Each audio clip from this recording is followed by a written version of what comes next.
Welcome back to another Alliance War video. We have 4 Loki versus Celestial Avengers. They banned Scorp, Shuri, and OG Iron Man. The third ban was kind of a surprise, but we are in tier 2. So I guess, you know, OG Iron Man just lets you block unblockable specials from mutants at all times, whether they're taunted or not. So it could be that a lot of people in tier 2 are using it, but we are continuing our climb up. I am bringing in Kindred on attack, and Photon and Red Magneto, who I took to rank 4 for this. I have a rank 4 White Magneto, but I'm going to be taking a Zemo on path 7, and I opted to rank 4 my Red Magneto. Right there you saw I actually paused the recording and I went and I changed Photon's stat focus and made sure I had the relics that I wanted to for this war. I have a rank 5 ascended Photon, but I recently got a 7-star Photon, and I love her on attack. I absolutely do. She's just so underrated on offense because of what she can do on defense. And I'm splitting this path with Ghost, who will be taking that Spider-Gwen. I will be using Photon for this fight, and I'm just kind of checking out the defenders here in the nodes. This is a rank 5 long shot.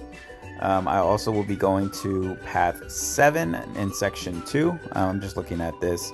This is a Spider-Gwen. I'll be taking that Shuri, who's on this node where you have to knock her down to get the protection down. It's a rank 3 Shuri.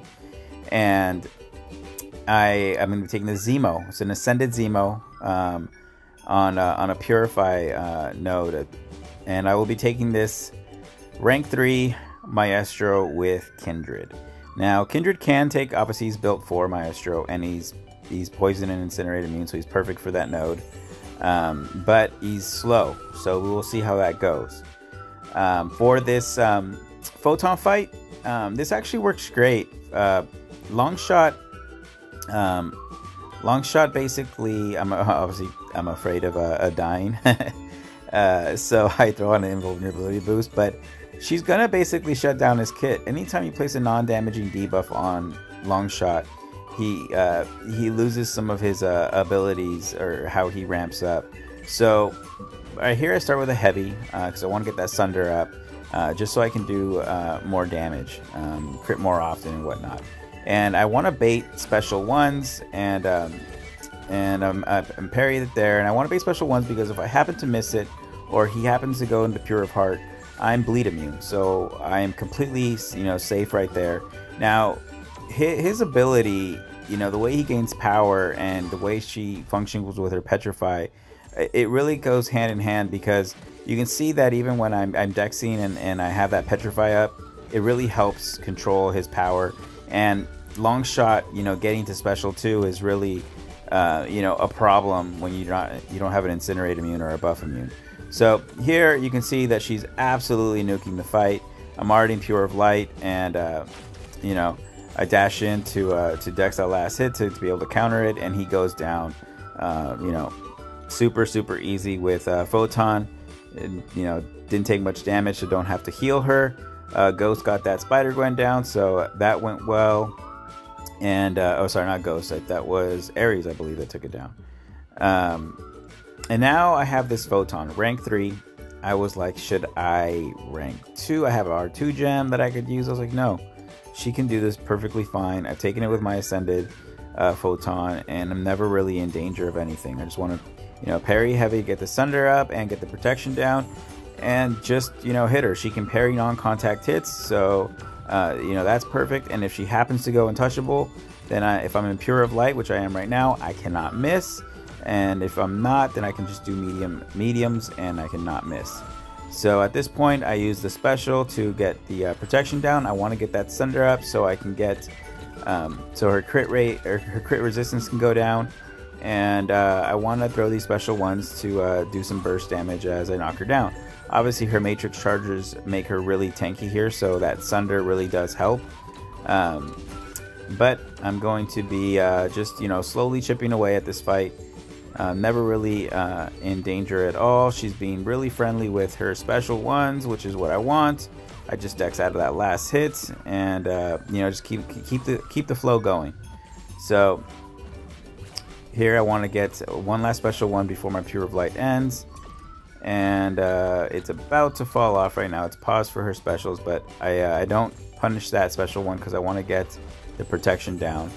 And this is why I like Photon over Hulkling for this fight, because with Hulkling, you know, you have to use your special 2 to knock her down, which is fine, but you lose a lot of damage to the protection, you know, being up, and then you can't parry her after, so you kind of have to wait for an opening as well. So you know, it's taking a little bit more than a little longer than I wanted, but you know, this is a rank 3 versus a rank 1, so I am definitely punching up here, and I am feeling it. So she's almost down, and then we can go to the next fight. Now the next fight I have is a Zemo, an Ascended Zemo, and I mentioned how I didn't bring my WAGs, and if anybody's seen my previous war videos, I am a big fan of WAGs. White Magneto and his, you know, his way he limits power by reducing combat power versus metal,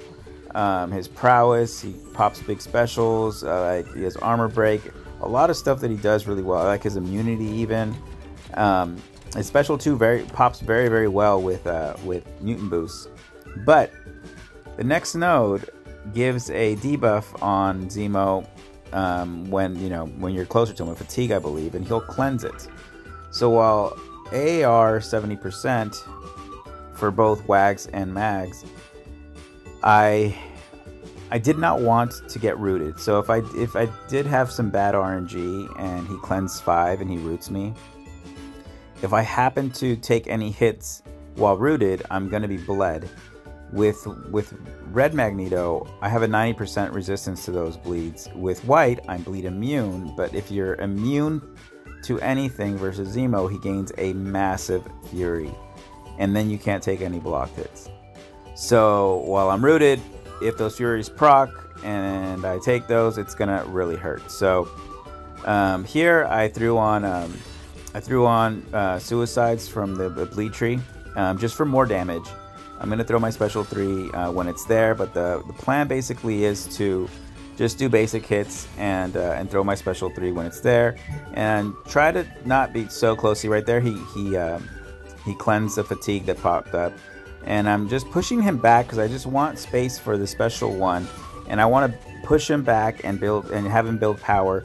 This is where the Energize kind of comes into play to help me, because I'm using the special 1s for openings, and right there I was afraid I was going to get cornered, but I'm using the special 1s for openings so I can counter them and just do basic hits. And you see there he's at 2 cleanse charges left, and I'm getting over here, I'm getting cornered at this point, and I'm like, okay, well, I have my relic right here. I toss this, and I heavy to get a prowess up because I have a feeling I'm going to throw my special 3 soon, so if I can get a little bit more damage, then great. I did not throw class boosts on, I saved those for my Professor X fights, so I did not want to burn that here. And it's not really needed, it's not going to get me to another special 3, so it doesn't really matter. But at this point I'm like, okay, the fight's in control, about a minute and a half has gone by, and he's under 50%, so I can end this. I just need him to get kind of friendly, and I'm just trying to stay patient and have him throw his special 1s. I believe he throws this one, and I'm in the corner, so I heavy charge and I throw my special 3, and I did that after his special so he could dump his power, because I'm gonna operate under the impression that he's gonna cleanse this, and he doesn't. So my ability action reduction, he doesn't cleanse all of them, cleanse some of them, so he's unblockable at this point, but he ends up dying from the bleeds and the basics. So super smooth fight. It just depends on RNG if it goes really well or not, and I think that went well, at least well enough for me. Now we have this Maestro on this mini node, and I just didn't know how this was gonna go, if it was gonna be a 5-minute, hellhole, or if it was gonna be, more pleasant. I throw an indestructible boost on.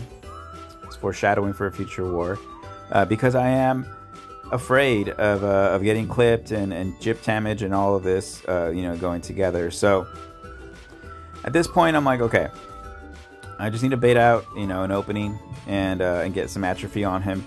The way this works is I want to build my nightmare charges, so I want to spam SB1s. The SB2 does really nothing for your damage.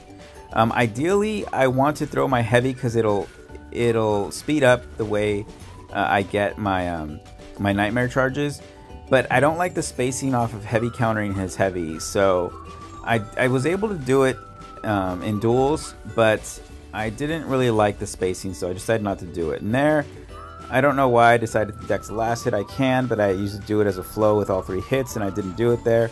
But this is where my money maker is happening. When the nightmare starts, I want to throw these SB1s as soon as possible.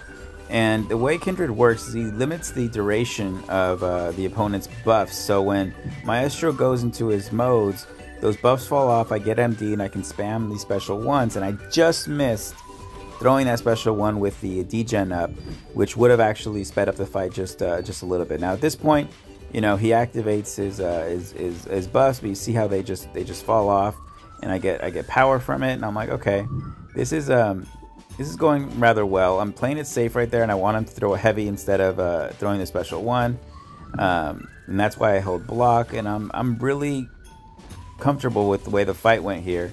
And I go to dex that last hit, and I miss it, and I'm like, at this point, he's in degen mode.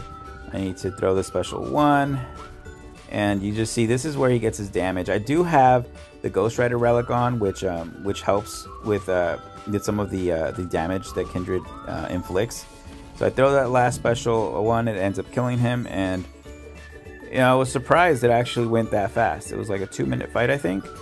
So I was surprised because that was a rank 3. Now we did finish this war well as a BG, 1 death overall. This isn't the final stat there, but we're doing better with the meta in our BG and in the Alliance. 2nd win in a row. Shout out to Karate Mike, Clown, and Andrew on the MVPs, and we will see you guys in the next one.